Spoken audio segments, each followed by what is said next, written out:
Hello and welcome to today's ACH Advanced Conversational Hypnosis demo. Andrea is our client and today I'm the therapist, and what I'm going to be doing is taking you through this video, which lasts around about 45 minutes, and I will be highlighting points of interest that I think are worthy of note. So let's get started. Hi, Andrea. What's the problem? Okay, so I want to talk about my scoliosis. Say that again, sorry. I'd like to talk about my scoliosis. Scoliosis, right. Okay. Yes. So, and what is that exactly? So scoliosis it's mostly found in young girls. Normally, like around teen areas or like young adulthood is when they get diagnosed. So it's just the curve of the spine. And there's different curves, different degrees. And yeah, I've pretty much, that's what I have. I don't know. I guess I kind of just tell you a little bit of background about it. So pretty much growing up, I always complained to my mom about back pain. And growing up, I kind of just thought and assumed that it was just growth spurts, just growing. And, we tend to go through growth spurts that can be a little painful. So that's what I thought it was. And then come to find out it wasn't growth spurts. It was just my spine was growing wrong or was developing not correctly. And I did do some healing on it about 2 or 3 years ago. I'm not sure how familiar you are, and if you're not familiar with it or don't believe in it, it's totally fine. But I did do past life regression. It kind of was very synchronistic the way I met this lady. She was like a shaman, and I made an appointment with her and did a past life regression. And the way that past life regression started was we did the prep work, and then once it was time to go into the trance, I closed my eyes and she told me to scan my body for any tension areas in my body, and like immediately I went straight to my back, like my lower back, mid back area. And from there, I kind of started to, so past life regression there's hypnosis involved in there as well. I went straight into trance and started seeing visions in my head. And I actually was able to go through 4 lifetimes of, like, these past lifetimes are very, I don't know, there's a lot of heavy emotion behind it. I'll just share one lifetime because the other 3 I don't really feel very comfortable sharing, but I'll share the first lifetime I saw, which was as a Native American. And in that lifetime, what I saw, the visions in my head, was I was a 7-year-old little girl. So I guess my soul tends to pick to be a female in the majority of my lifetimes. I guess I really like being a female. So in all 4 lifetimes, I was female. And the first one I saw was I was like a 7-year-old little girl, and the first thing I saw was just like burning teepees. Like there was teepees, from the Indians, and that was the first thing I saw, was just like burning teepees. Like it was just like, to give you a good image in your head, it's like when you watch an Indian movie back in the day when the Westerners came to America and they started like pretty much massacring and murdering Indian tribes. And first thing I saw was like just burning teepees, and it was just like chaos. And as a little girl, I was just standing there in the middle of a field, right? Because Indians just lived like right next to a mountain or just an open valley or something. So I was just standing there, and I could just see all these people just running, and they were screaming, and there was just like chaos. Like there's nothing but chaos. People were screaming and running and all over the freaking place. And as a little girl, I was like 7 years old. And the shaman told me to look for my dad in that lifetime. And I saw the dad. It's almost like I had like an eagle eyes view of what was going on to like give you like a understanding. And the dad was like hanging in a tree. And so he was dead. And then she told me to go look for the mom. And so I came to a lake. I don't know if it was a lake or a river. I think it was a river because the energy I got was like the water was flowing. It was like flowing water. And all I could see was just like, I was just like standing at the edge of the lake or the river, and all I could see was the water. And I couldn't see the mom, but I knew the mom was like at the bottom of the river. Like, I don't know if she was killed, I don't know if she was drowned, I don't know what happened to her, but I just knew her body was at the bottom of the river. So her parents were dead. So, and then we started, there's more details that came into it, and then I started to feel a lot of the emotion. So first it was just like understanding what was going on, and then came the emotion, and there was a lot of emotion behind it. And it's just so weird. Let me tell you, it's so weird because I've been told I look like when I get ready right now, I'm out the shower, so I don't really look it, but I've been told in my past that like I look Indian, I look like Indian. Like the people would ask me, "Are you Indian?" And I'm like, "No, I'm Mexican." But there's a lot of things from that lifetime that got transferred into this lifetime. So, for example, in that lifetime, because her parents died at such a young age, and she was only 7 years old. She grew up feeling very alone, very independent, and that independence transferred into this lifetime. Because as a little girl, my mom worked. Both my parents worked a lot, so I did have good parents, but I also tended to be very, very independent. Like my mom never asked me, "Is your homework done? Did you do your project?" Like I took care of all my responsibilities without anybody having to tell me. So a lot of that stuff, some of that stuff from the past lifetime transferred into this lifetime. And and then, like I said, there's 3 other lifetimes. Um, and after I had that past life regression, I did feel a difference in my spine. Like it wasn't as tight anymore, and it wasn't as achy. Like prior to that past life regression, it was just like constantly achy, constantly tight. I do stretch, I do work out just to keep my spine mobile and, moving, but there's still something there. And I know there's still something there. I don't know what it is, but it's just like there's still something there because it's still tight, and I still do have a curve. But I was pain free after that session for like quite a while. I want to say maybe a few months. It felt really good. It felt loose. I didn't have aches and pains. And then after a few months, a little bit of that achiness and that tightness came back. And so that's why I think I'm ready to just talk about it. So we had 7 minutes, or just over 7 minutes, of the client telling us what the problem is and going into a previous sessions he had with a shaman and several past life regressions and all this kind of stuff. And now we're ready to kind of start the work. But please notice I didn't interrupt her flow, her story. A couple of times when she did kind of drift off very, very slightly into a UN, but I didn't interrupt. It's too early in the process. So that whole first 7 minutes is the client going through and, how can we call it, a conscious explanation of her current situation. So let's continue. Okay, so you mentioned that there's something still there. What does that feel like, or what does that look like? Just feels very tight. Like it's mostly on my right side. My left side, there's some tightness and stuff, but if you were to look at my spine, right, it's supposed to be a spine like this. This is my right side and this is my left side. It might be backwards on you, but pretty much my spine like curves to the right, to the right. And so it's on my right side, and from what I understood, I'm very much into like alternative medicine, which is why I'm so passionate about this therapy, because I'm very anti pills. Um, I'm very just anti pharmaceutical medicine. So I really do tend to lean into other ways of healing, and so obviously this is one of those. And what was I saying? I don't know what the heck I was saying. I'm a little confused right now. Oh, now I understand. So it's on my right side, and from what I've learned about the human body, could be wrong, I don't know. The right side tends to be dominant, which is like the masculine side of you, and then the left side tends to be feminine.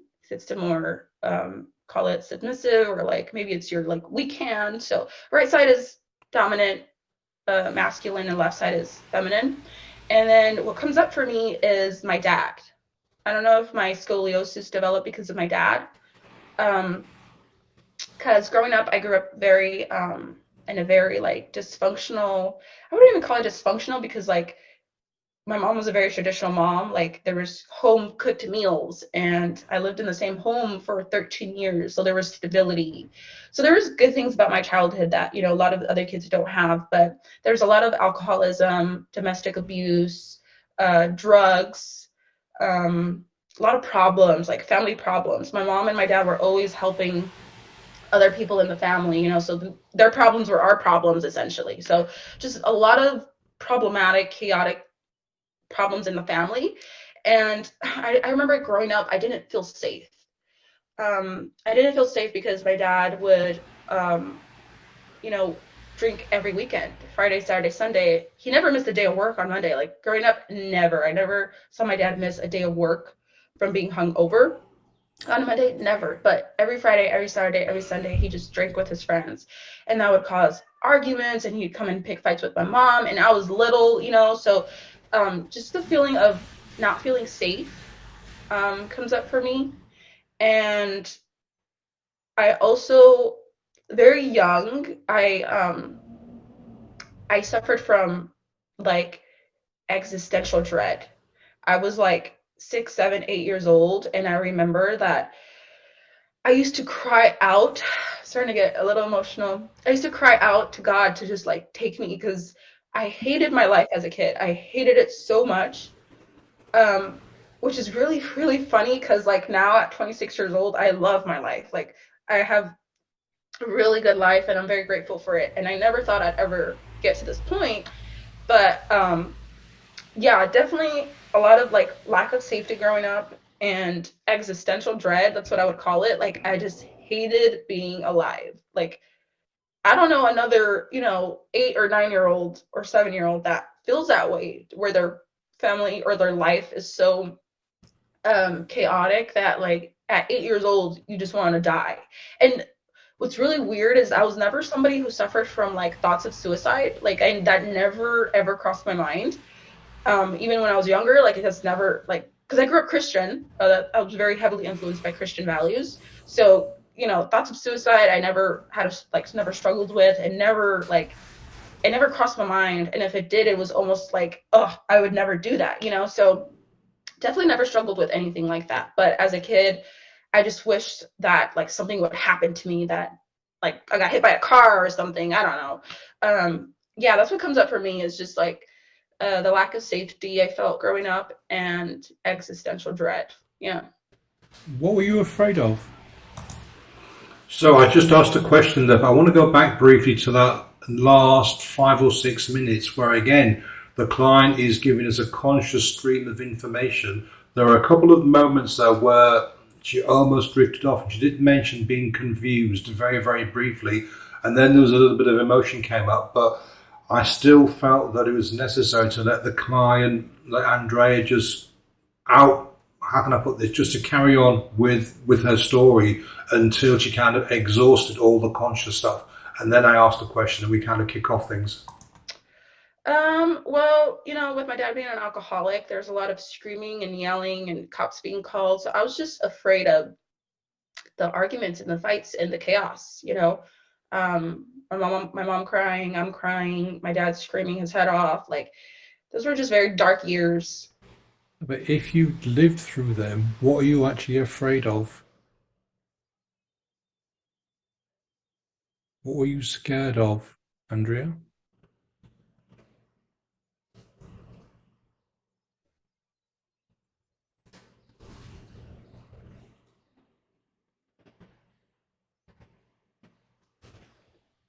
I mean, if I were to live through them, well, I was scared at the time. I was scared of like, I know the weekend would like come around, right? It would be like Wednesday, Thursday. And I was scared of like what's going to happen this weekend.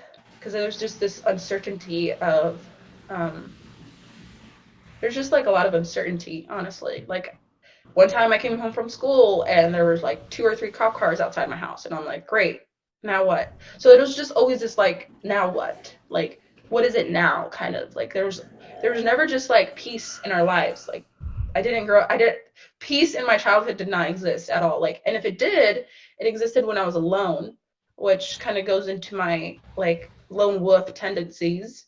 As I got older, I really just leaned towards being alone because I just learned somehow. I think I was like 12 years old, where I just like had this realization, like, wow, when I'm alone, no one's bothering me. Like, no one's screaming, no one's yelling.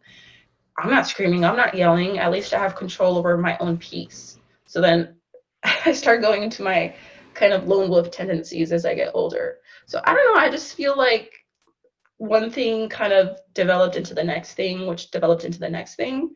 I don't know. Okay, so tell me, what do you actually want? What do you really want? I just want to not feel a tight back. I just want to have like a regular back. I mean, I know we can get a tight back from back posture, sitting for a long time. I know that's not good for you, which is why I tend to try to be active. Um, I just don't want to have a tight back. Like, for example, if I go like this if I just like stretch here, I start to feel like just a very tight pull on my back, and it's painful. Okay, so Um, you want to have a regular back. yeah, just like regular back with no scoliosis. Okay, and so what is stopping that from happening, Andrea? What's stopping you from having a regular back? I don't know. It's like my body tight is tight there. It's like my body's holding on to something, and I don't Okay. know what it is. It's like very. It has to be very. I feel. This is how I feel. It has to be. It has to be something that's very deep because I already feel like for lack of a better word, I feel like I've already dusted some of the dust off from that last, past life regression. I do feel like it did release some of that emotion that was stored there. Because I started to feel all the emotions that little girl Mhm. was feeling. And so I did release it. It was like releasing some steam out. But it's like there's Is something, deep. yeah, it's like deep. Yeah, deep. Something deep.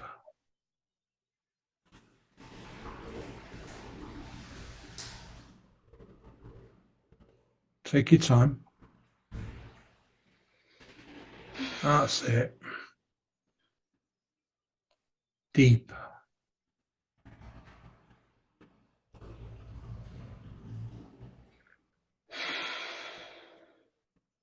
There you go. Something deep. Uh, it's okay. You're doing a good job. Deep.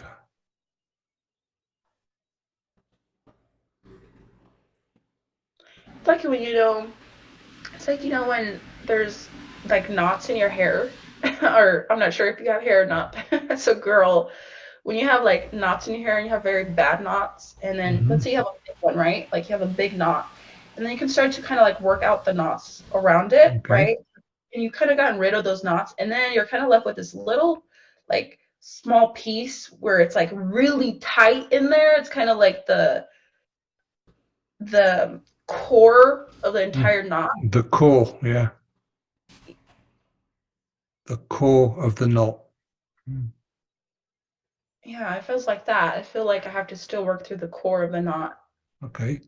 What does that look like? That core of the knot. Um,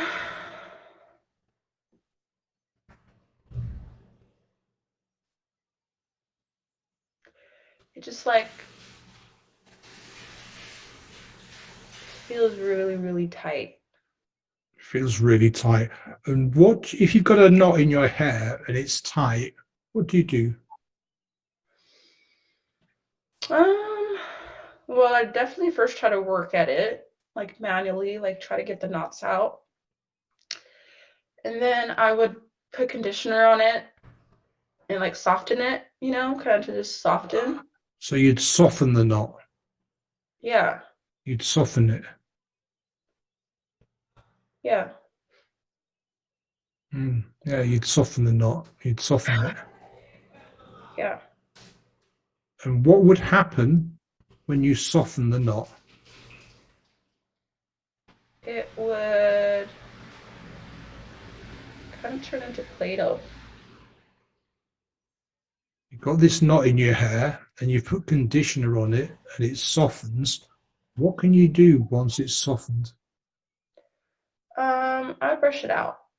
You'd brush it out. Mhm. So you'd be able to get rid of the knot if you soften it. Mhm.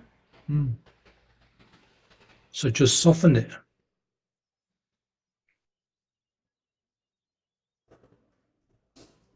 Soften that knot. It almost feels like something that doesn't want to leave. Yeah, knots don't want to leave, do they? They're just there. Yeah. It's just a knot that's got there somehow. And you put conditioner on it and you soften it. And then you just let it go.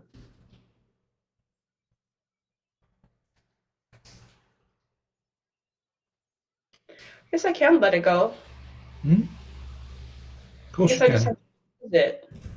Yeah, just soften it and let it go.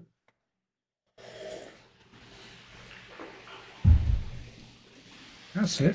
Feels feels like it's a part of me that's been with me for a very long time. That's okay. Do you I need to feel like keep it? it just feels like it's just this weird part of my identity. Like I've always identified, or not always, but just for so many years now, I've identified with like I have scoliosis kind of identity, and it feels Mm. like I'm gonna let go of like a identity, like a part of me. Mm. When you have a knot in your hair, does your identity become the girl with a knot in her hair? No. I'm just curious because, okay, you got scoliosis. I'm the girl with scoliosis, but that's the same as saying I'm a girl with a knot in her hair. It's really How does that funny. work? I'm the girl with a knot in my hair. Oh my god, I can't believe it. Oh, I like I literally have been like identifying like that. Identifying as the girl with a knot in her hair. Yeah, pretty crazy.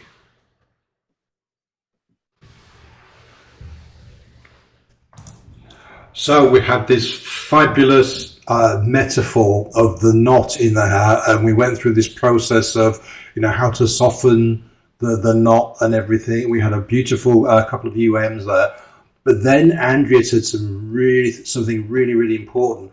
She said she identified with her scoliosis, and I jumped straight in and said, "Wow." So if you've got a knot in your hair, when you heard what I said, you become the identify as a girl with a knot in your hair, and this instantly causes this kind of outburst of humour and laughter, which I use, quite often when it's appropriate. But it got her confused. It got her to instantly realise that she had identified herself as the girl with scoliosis, not as just a person that happens to have that illness, that problem, but she became part of her identity. So I use the phrase "a girl with a knot in her hair" as a new identity to kind of not necessarily break the pattern, but get her to see what she'd actually done, what she'd created for herself.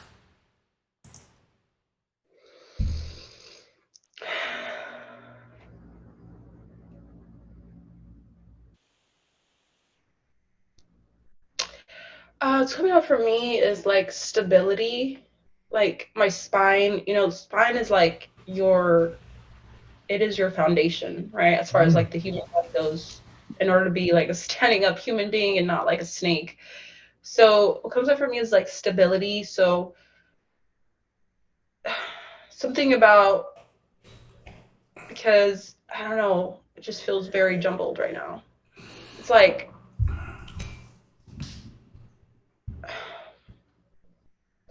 something about not feeling stability as a kid, Mm. and my spine is like your stability, right? It's like practically your foundation. There's something there about stability, but I don't know what it is. Was there stability as a child? You No. said you were scared and things happened and police cars and all that stuff.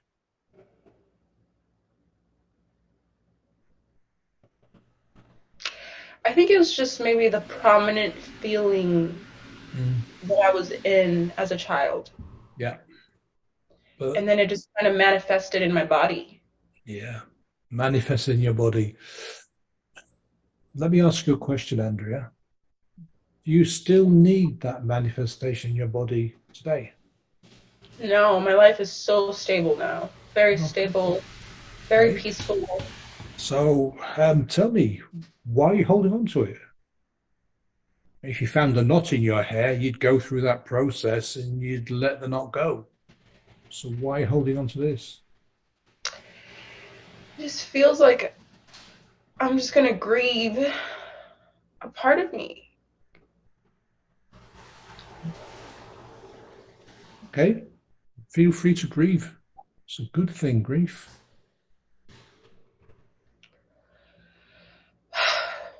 I've been trying for many years to change my identity and change the way that I see myself. And I think I've made progress. Otherwise, like I definitely wouldn't be doing this if I didn't. So I know I've made some progress, but maybe this is the thing that's keeping me stuck from really just like moving forward. Because I feel like I've Yeah. made progress, but like very slowly and with a lot of effort. I've put Hmm. a lot of effort into myself. Um, but maybe this is like kind of like a anchor. Yeah, but anchors are useful, but what do they do that isn't useful sometimes? Keep you stuck. Yeah, keep you stuck. I mean, do you want to always be known as the girl with a knot in her hair? No. So why do you identify as that then?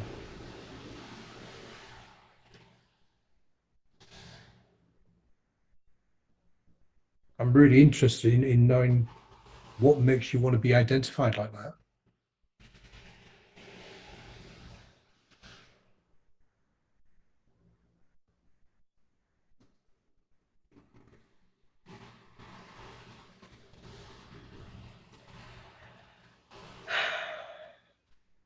Yeah. I don't know. It's like it's really weird. It's like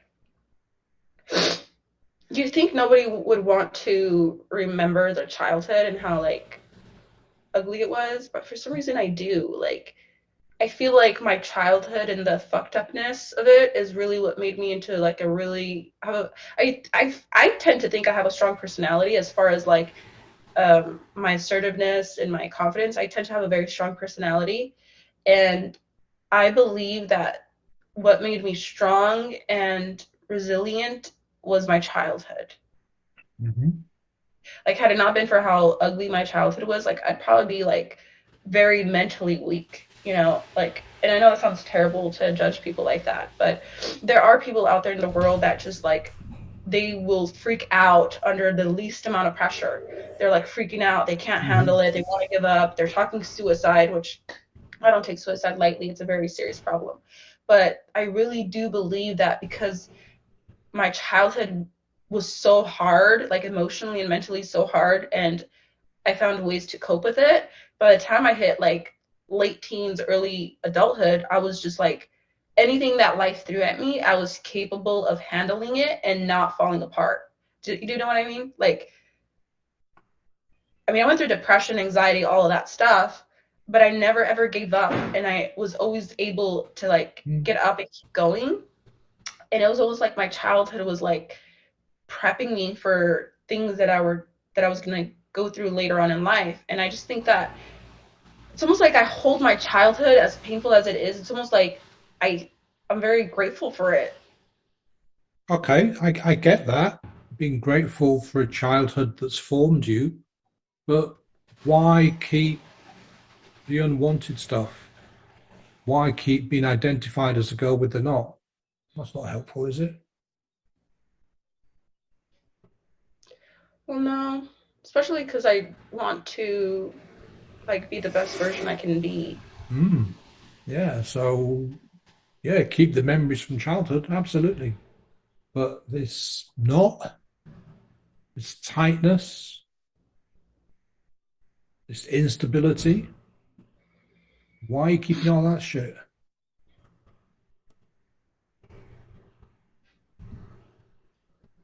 Well, I guess the best version of me doesn't have a knot in her back. Mm.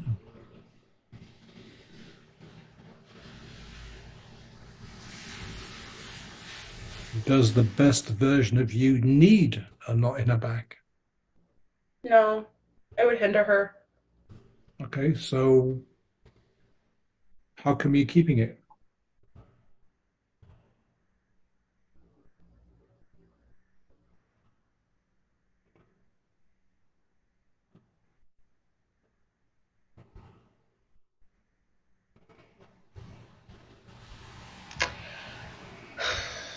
You know, as you grow up, people grow up too, right? So people Mm-hmm. change. Yeah. And sometimes I think, It's okay. You're doing a really good job here, Andrea. It's great.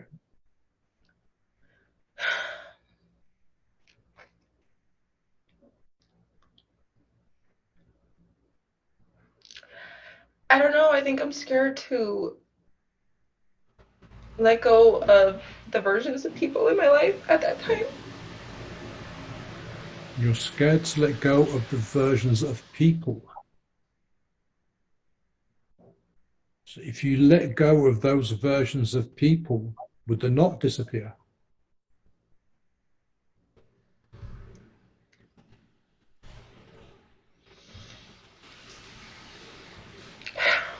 I just think the knot just like represents my whole childhood. Like it contains everything in it. Like all my, I feel like that knot in my back, that tightness is like it. It's like this capsule, and everything in my child is in there. Okay. Memories, people. So we have a new metaphor, the capsule, which, if you can imagine, a capsule can be quite painful. I want to point out a couple of things, a couple of little mistakes that I made. I asked 3 or 4 why questions on the trot, and this session could have been potentially a little bit shorter if I'd not used why questions. Now, let me ask you a question. Why would I not want to ask why questions? Think about that for a second. Why would I not want to ask why questions? Well, the answer is, generally speaking, when we ask why questions, the client comes back with excuses and not the genuine reason that something is happening or that they're doing or not doing a certain activity. So where possible, avoid why questions. So I slipped up a little bit there, but as you notice, I was able to kind of like regroup and recapture. But let's listen on to this capsule metaphor.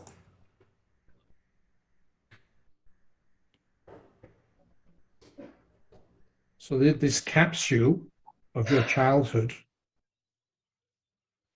is causing you back pain.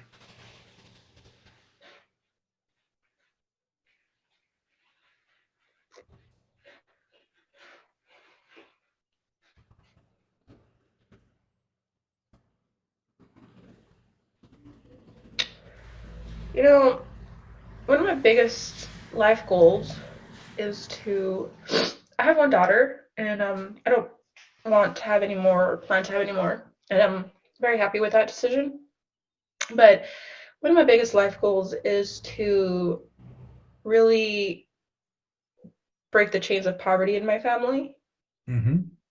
And so I do aspire to, I mean, I'd love to, be a billionaire in this lifetime, but even if I don't to get to that point later on in my life, even just creating generational wealth for my kid and my grandchildren and passing on those habits and the wisdom and the knowledge is very important to me.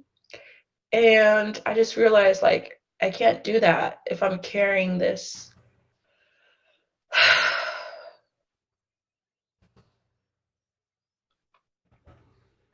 If you carry these anchors and these capsules and these knots, that's a lot of weight.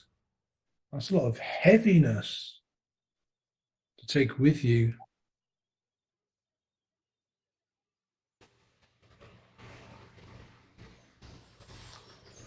I just heard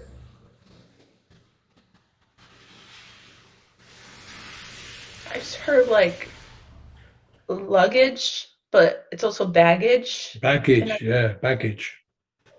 I heard it's almost like both words were used at the same time, but one after the other. I don't know, but I Yeah, heard, baggage. You're carrying a lot yeah, of baggage. yeah, it's kind of like going on a trip. You got luggage, but then that luggage kind of turns into baggage because it's just too much Mm, luggage. yeah, too much stuff. Yeah, too much stuff. Okay, so I tripped up again there. I cut Andrea off a couple of times really briefly, but we've now got another metaphor, luggage and baggage. Where's this going to take us? Too much And stuff. Too much stuff. Too much. It's too much. yeah, it's like I'm going on a trip of a lifetime and I'm carrying all this luggage and I don't need to. Ah, I don't need to. I know you don't, but do you know you don't? Yeah. Yeah, I don't need to carry all that. Ah, But I heard it so, can't go with me where I'm going. mm, so why are you carrying it? What's the benefit? I don't know. Just to remember I suffered.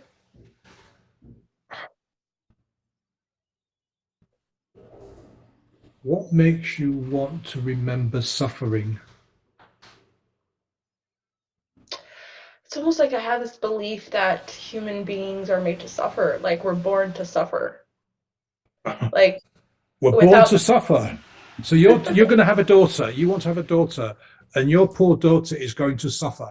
no, that's Apparently. fucking Well, you know, you terrible. just said you just said that. No, You just that said is we so are born to suffer. You terrible. want a daughter, and you want your daughter to suffer. No, no, no, You just no. said that. You just told me that. People are No, born to suffer. I do not want that. I do not want that. That's not true. So that I can't be don't want true then. Either you're bullshitting me or that first statement can't be true. People I are think born to that suffer. I think that was just a belief I picked up as a Ah, kid. it's a belief. Yeah. It's a belief. So is that just some more baggage? Yeah. Baggage. So I caught Andrea out here, not caught out as in tricked her, but she said that she wanted to have a child, a daughter, and then she said, we're all made to suffer. So I immediately jumped in on that and asked her, does that mean her child is going to suffer? If everybody has this, then surely her child is going to suffer as well. And that kind of, again, broke the pattern and got her to realize that that's not what she actually wanted to happen. It's a belief that had come up from somewhere. Who knows where? So I thought I had to suffer, so I thought I had to carry this with me. Mm. Oh my God, I think I just got it. What have you got? I believed that I had to suffer, and I picked up this belief as a child. I believed human beings have to suffer, like we're born to suffer, and because of that, I believed I had to carry all this suffering with me. Mm-hmm. Is that true? No, I don't have to bring it with me. You sure? Yeah. Yeah, I don't have to bring it with me. It's still there. I know I went through it. Obviously, I have the memories, but like I don't have to carry all that. No, you don't. Yeah, you don't have to carry it. Don't carry it.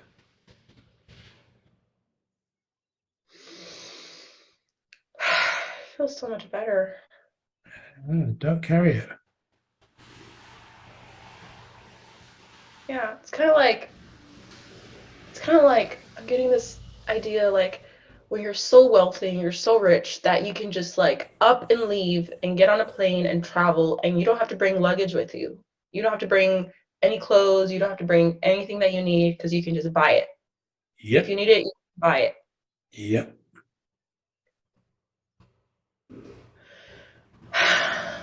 Yeah, How are you feeling? I'm feeling really good. How's your back? I don't know, but I feel really happy. Oh, that's good. Feeling happy. Huh? You're feeling happy. Yeah. I don't know. I just want to stretch. Oh my god, it doesn't hurt when I do that. What the hell? Oh my god, are you serious right now? Are you serious? I don't know. Let me try again. Like, I have to reach really deep. Wow, you got off my screen. That was so low. I have to reach really deep to even feel it, like getting that stretch. Like when you, I don't know if you do stretches or yoga or anything like that, but it's just like I had to get really deep to even feel it. Before it was just like just a little bit of stretch. There was just like tightness, like almost immediately, and it was just like really achy. And sometimes I would stretch even though it hurt because it would like hurt good. I don't know if that makes any sense, but I don't feel that now. Like,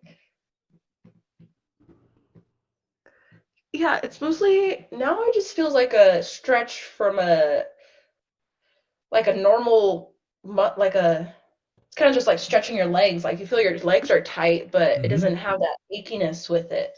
Now it's just like I'm just stretching my back. So, Andrea, I'm really curious. What's the problem?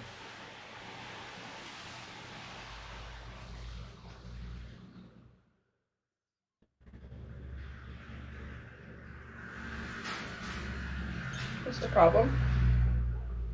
You came to me 40 minutes ago with a problem, and I just want to know what it is. We've been chatting, and I don't think there's a problem. I don't think there's a problem. you don't. I So let we've it been just go. sat here for 40 minutes and just chatting. Yeah, like I don't have to carry it. You don't have to carry it. No, it's like, yeah, I don't know why the whole metaphor of like going on a trip and not having to carry luggage and I don't have to take it with me and I can just buy whatever I need along the way. Yeah. What about this identity has been the girl with the knot? Well, that identity, like, if I can't be that person because where I'm going, I don't need to carry it with me. No. Do you actually need to carry a knot? Do you actually need a knot? Do you actually need scoliosis? Do you actually need to leave it somewhere? Just Well, do you yeah, need but it? Hmm? not with me. I'm not gonna leave it with me. Ah, did you? Yeah. Just like a knot in your hair, remember? We apply conditioner to it and soften it, and it just disappears. Yeah, I think you were the conditioner. Oh yeah. First, actually, that's the first I've been called. I've been called a lot of things in my life, but I've never been called conditioner before. I think you were the conditioner. I think you were. Call me conditioner, Oh my God. Mister Conditioner. Oh my God, I'm literally crying laughing right now. That sounds really, really No, no, funny. this is serious. You had scoliosis. You can't be, you can't be laughing. No, I don't have it anymore. Are you sure? I'm pretty sure, yeah. Have a good look around. Tell me. We can't leave this without making sure it's all gone. I don't know, I don't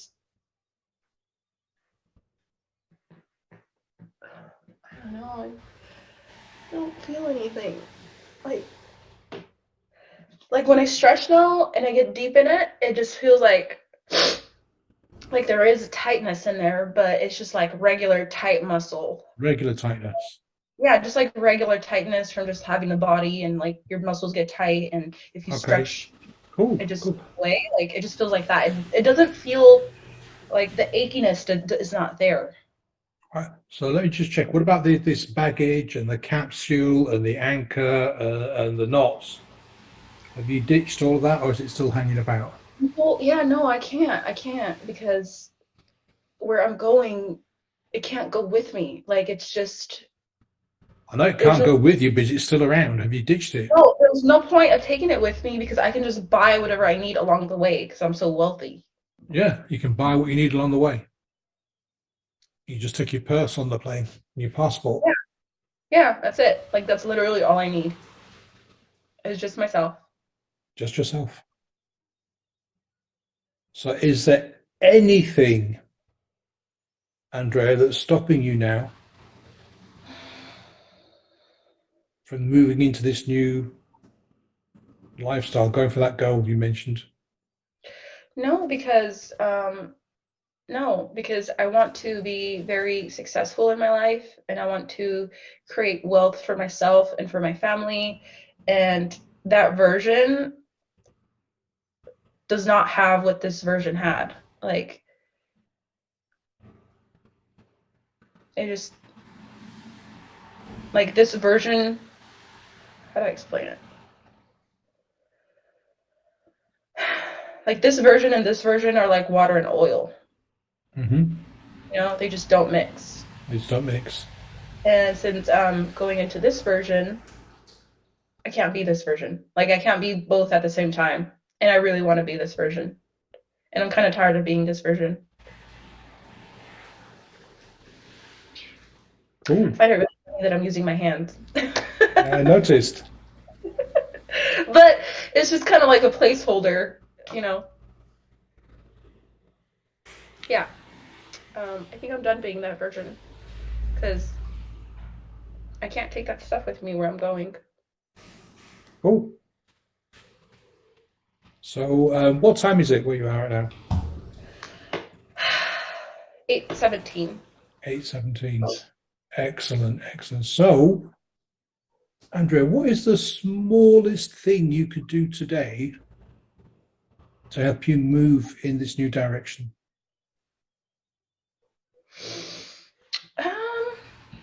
Smallest thing I can do today to help me move in this direction.